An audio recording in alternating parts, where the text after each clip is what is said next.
life coaching as it was known or as it is understood, particularly in the workspace, in corporate, in the executive space, is simply the following.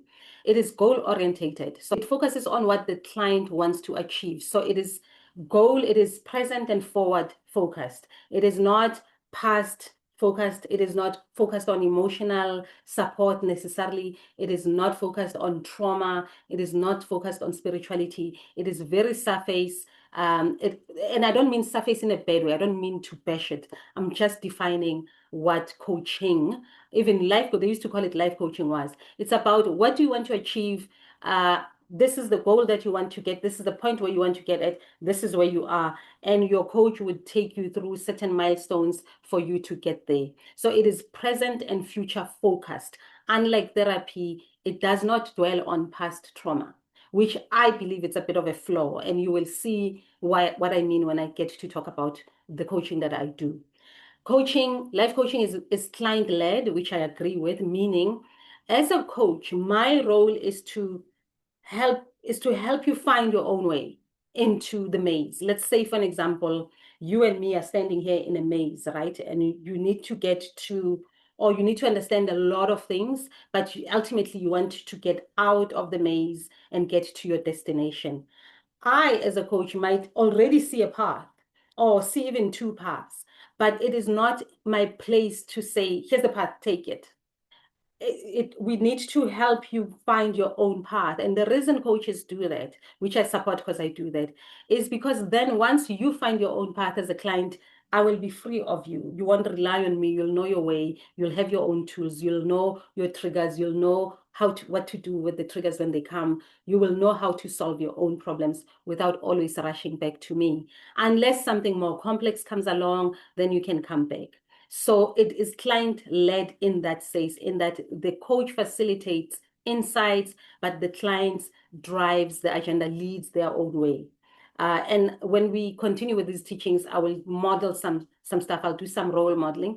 Hopefully, I can model with someone, a live person, so you can see how it goes. The kind of questions we ask are such that the client leads the way. We just support, although I don't do the executive coach, the surface coach, I want to achieve this by that. I don't do that type of coaching, and I'll tell you why just now. I'm still defining what coaching in the global sense is.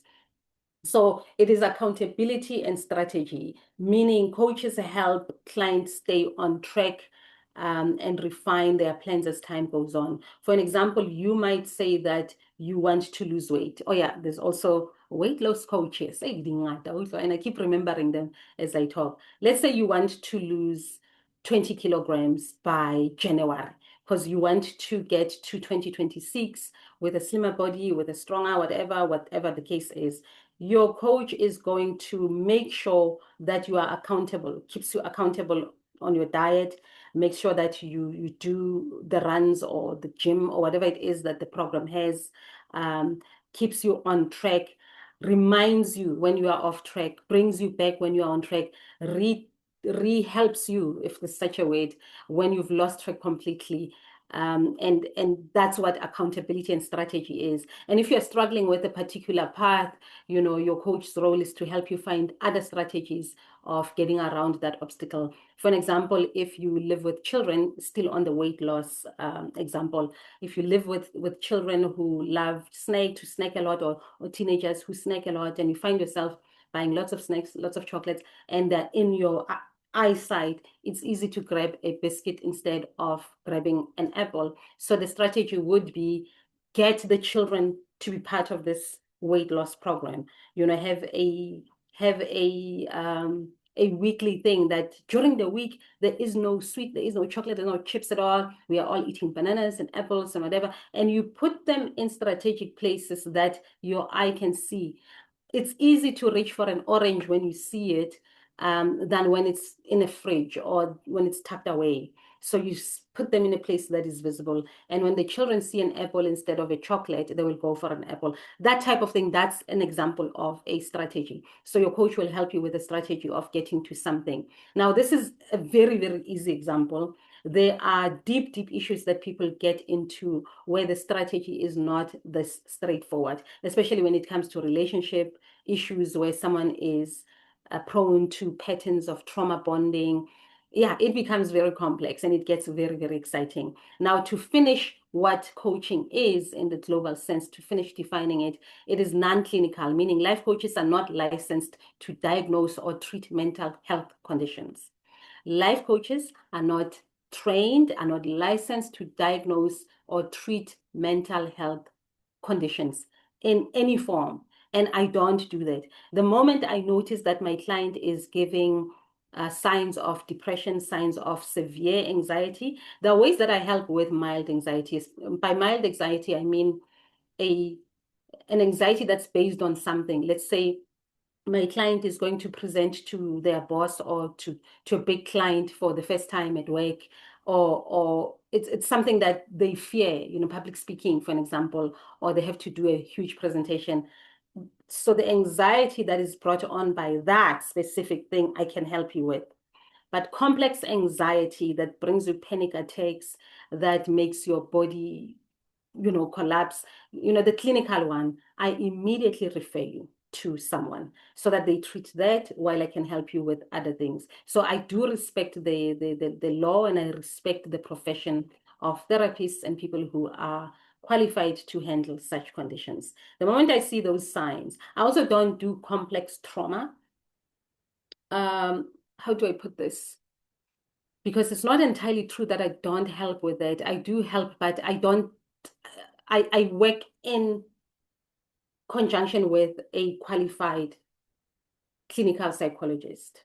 And then once they have done the clinical thing, I almost always know what to do with the client or how to help, especially when it's a clinical psychologist that I know. Some of them are my friends, and we exchange notes, and then I can help them. So you can think of my coaching as the unconventional, maybe it's an alternative. There's traditional medicine that you get at clicks for flu, and then there's alternative that you do at home where you put garlic and lemon and cinnamon sticks and slices of oranges and thyme. Thyme is very good with flu, and lemon and all that, and you drink that and it helps you. That's alternative. It does the work, but there's traditional because we live in a particular system. So that's what I meant when I say I do help people with some form of complex trauma, especially inner child issues, childhood issues. I'm very attuned to that. I sort of know how to help someone who has inner child problems. However, if I see that it is mentally messing with them, I then refer to a psychologist. Does that make sense? Now, that brings me to the kind of coaching that I do. So in as much as I've kind of touched on how I work, but very specifically, I do psychospiritual coaching or psychospiritual healing work. I love to use the word healing because when you think of the South African context, there is obviously a lot of healing that we need to do. There's a lot of healing. We come from broken families, we come from a particular system, we come from colonialism. I always refer to that because you cannot sit with a person and start coaching them on what is your goal. You want to be CEO by such and such a time. Great. And I wish you all the best, and I want you to be a CEO. But along the way, as we have our sessions, we realize that there's an inner child that feels abandoned. There's an inner child that is carrying a lot of shame. There's an inner child that is full of guilt. There's an inner child that feels invisible. And therefore, the goal of becoming CEO is becoming weird. So it's very, very tough to do coaching in South Africa with Black people, and I'm talking from experience. Um, as it is, it really actually does not work. Executive coaching with an American white woman probably will work. Executive coaching with a Black South African woman who is climbing the corporate ladder, it doesn't quite cut it. We need to go slightly back and try and understand the context of your life. Are you with me? So I do psychospiritual that way. Why psychospiritual? Because we have trauma. We carry ancestral trauma. We carry wounds of being segregated. We carry wounds of having our mothers being maids in other people's homes. We carry a lot more. So who we become is sometimes not informed necessarily by where we come from, but we have to overcome a lot of where we come from in order for you to then reach those heights. So as a life coach in South Africa, working with South African people, it is impossible for me to not integrate some of these things, some of our past as a collective and your past as an individual. Your home environment informs a lot in our sessions, you and I. And that's where I draw on the certification from UCT, but a lot of it is very, very intuitive. In other words, you'd have to be a life coach before you are a life coach. What does that mean? That means it has to be your innate thing. It has to be part of a gifting. It has to be part of your calling. And I believe very much that it is part of me. I remember, just to take you slightly back, I don't know if I shared this in the videos when I was reading my memoir, but no, I didn't share it because that is on book 2. What would happen is that I would go and visit a client selling them furniture, and I would spend a lot of time with the client, and the client would end up telling me about their marriage, about their problem child, about their ailment, about their deep, deep, dark secrets. And I had an ability to, A, listen very deeply, and two, for whatever reason, give something that's comforting. So I have that ability to understand issues and to make someone feel comfortable enough to open up. And if ever I had those doubts, I taught at a retreat of deaf women just a week or two ago. I don't know when you are watching this video, and those doubts evaporated. I think that's why I'm speaking so confidently here. So psycho-spiritual coaching involves, amongst other things, and I made notes, so if my eyes move, it's because I want to read. So it does include the actual life coaching as you understand it globally. So it does include goal setting, accountability, and some form of personal growth, and bringing you back and showing you this and strategy and all that. So that's there. But it is usually at the last, as the last 4 or 5 final sessions. The other sessions, for an example, if I do, my minimum is 8 sessions. I want to do 8 sessions because I know the first 3 sessions are going to be about you and you as a 6-year-old, 15-year-old, your childhood issues are going to come up. Even if you come to me and say, hey, Auslebo, I feel stuck in my career. I've been doing this position for the past 5 years. I see people moving up. I'm not moving up. Can you help me? Maybe, what can I do? And when we start talking, it immediately goes to when I was 5. It immediately goes to when I was 15. It immediately goes to in high school, this and this used to happen. It always goes there. And we need to what? To process all that. Like I say, if I pick up that there's deep trauma and there's mental health issues, I will refer the client. But half the time you find that the alternative modality does help. But I do the work very responsibly, and I refer clients to clinical psychologists. And I have about 4 of them in my care. I have no three clinical psychologists, which I will introduce you to as time goes on. So I then do the counseling. So it does combine counseling. Remember earlier I spoke about life coaching, counseling, therapy, and mentoring. So my psychospiritual coaching includes coaching itself, as I've just explained, counseling. What does counseling entail? Counseling is about emotional processing, helping someone process an emotional. And that is a very embodied thing. And I have a lot of tools and modalities to help you with that. It includes trauma awareness. When we see that, okay, I think it's trauma and it's complex. Do you mind if I refer you to so and so? And the client usually says yes. And then they do, especially when it's sexual trauma, I don't touch it. I do not touch it. I do not want to take you through a process that I am not going to carry proper. So I would refer you to someone like Casey Blake, for an example, who's really great with helping people process sexual trauma. Okay, so the counseling bit of my coaching would include emotional processing, which I think I'm really great at. Relational insight. In other words, understanding who you are in the world, where you position yourself vis-a-vis other people in your life. Are you the people pleaser? Are you the good one? Are you the villain? Those type of things. Where are your shadows? Yeah, okay, I'm getting technical. But Lantola, and we will continue with these things. And then also it involves identifying trauma awareness. And trauma, there's trauma. I remember in one of the videos I spoke about trauma with a capital T and trauma with a small t. We'll get into that as the videos, continue. And then my coaching does include mentoring. Mentoring is very fascinating because mentoring, we have narrowed it to industry. It's industry based. In other words, if you are a new lawyer doing your articles, you would be mentored by an old lawyer who knows law, who has case after case. Yes, that's mentoring because they have experience, they have wisdom, they can share, they've seen a lot and they can help you and they can see, a mentor can coach as well, but it's very specific to the industry you are in or shared interests or something like that. But I do use mentoring, the experience part of it, the wisdom sharing, the storytelling, the lived experience part of it. I do tend to do some mentoring, in a way in my coaching sessions, especially when I've seen a client for a long time. When let's say I've done over 12 sessions with them and our relationship is now mentor mentee as opposed to coach coachee.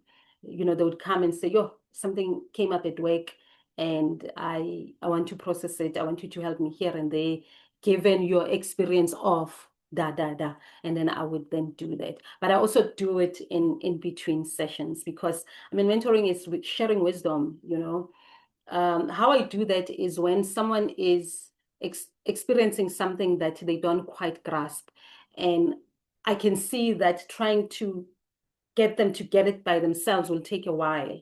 So I'll tell a story. It could be a personal story, it could be someone else's story, it could be a what word am I looking for?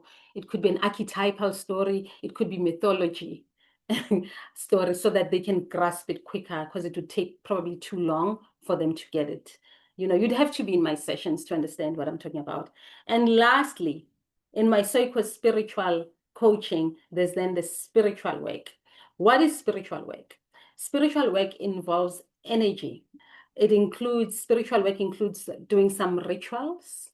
By rituals, I mean exactly that, meditate, light a candle, prayer, walk barefoot, grounding, silence, honoring the silence.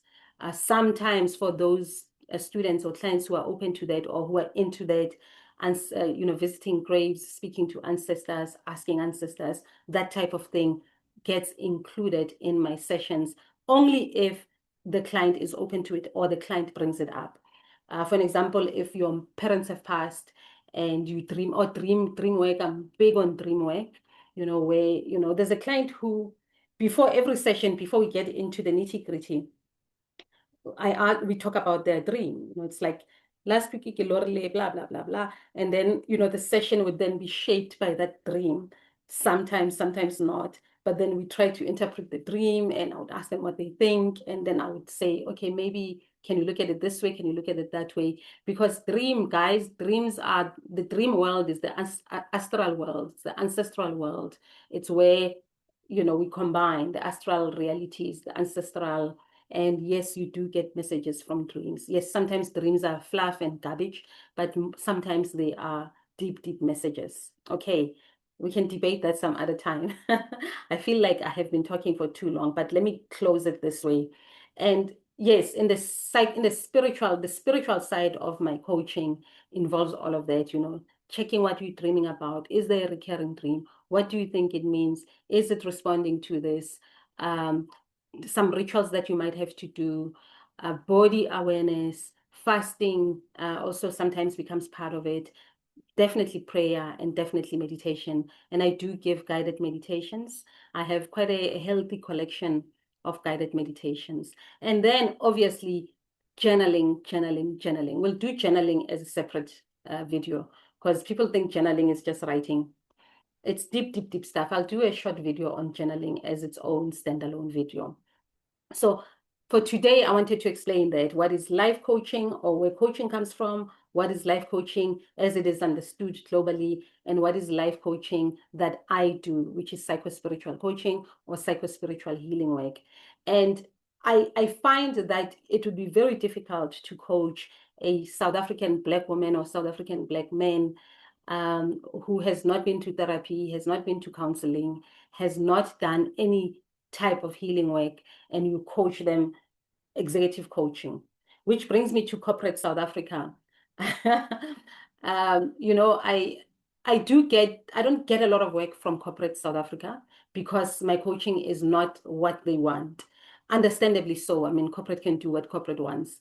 My coaching is the one that I've just explained. And uh, I remember, here's a story. I'm not going to mention names. I will never mention names. I won't mention the name of the client and I won't mention the name of the company. But I remember a company had asked me to coach their middle managers. And I had 2 sessions with one, 3 sessions with the other. And, you know, they came back to me. The client said, yeah, well, you know, we're going to pay you for what you've done so far. Maybe let's pause it for now. And, you know, I could see that this one is being diplomatic in the email. And I'm like, okay, I wonder what's happening. Later, she phones me. She's in HR and she's like, yo, this other one, the one you've had 3 sessions with, she's resigning. She wants to leave her job. So when we are asking her what's happening, and she's like, sessions with Lebu showed me showed me that I might not be aligned. So so yeah, I do find it funny because, you know, I don't get a lot of work, but I do sometimes get asked to come speak or to run a dialogue or to do some team building. And I feel like I'm always held back, like, yeah, don't just, you know, don't say healing, say wellness. I remember in one of the videos I was asking, what is this mental health thing and wellness that corporates are doing? Because people need to heal. People need to heal. We are living in a very traumatized country. Our country is traumatized. We have a horrendous history. We come from traumatized families, most of us, and a lot of healing work needs to happen. My generation were the first generation study model C to go to white schools and so on. That's trauma on its own. I had a client who, to this day, well, I haven't seen her in a while, but till the last session with her, her biggest issue was going to white schools as a Black child. Corporate South Africa is rough as well, as you know. And so there's a lot of healing that needs to do. So now I really don't have time to help someone with imposter syndrome that is surface level when there's deep work that needs to be done. And I remember Kagiso Msimang and I, very rebellious people. She's more so than me, by the way. You know, Kagiso Msimang would say to me, you know, Lebo, because we would exchange notes. Generally, we'd talk a lot about what we are seeing, the clients, you know, it's peer review type of thing. And there was an era where everyone was like, imposter syndrome, imposter syndrome. Everyone's talking about imposter syndrome. And Kagiso and I were like, yeah, maybe, you know, you feel like you have an imposter syndrome in corporate South Africa, maybe because you are an imposter. And maybe that's why you feel like an imposter, because that world is built for, it's not our world. You know, yes, it pays the bills, we get salaries, but it is normal to feel like an imposter in a place that's not built for you. It wasn't created for you. You will remember that Black people were supposed to end at a particular level. You know, we were not getting education. We were not supposed to go high up. We were not supposed to be CEOs. It was not built for you. So when you are sitting up there as a CEO, especially in my generation and above, you will feel like an imposter. And then, you know, sometimes feeling like an imposter turns you into being a puppet because you don't know where you are, you know? Anyway, let me not go that deep and close it here. So that is my story on coaching and the kind of coaching I do. I will come back in a few days just to talk about what therapy is and what counseling is. Yeah, maybe I'll do therapy and counseling because I've sort of touched on mentorship as well.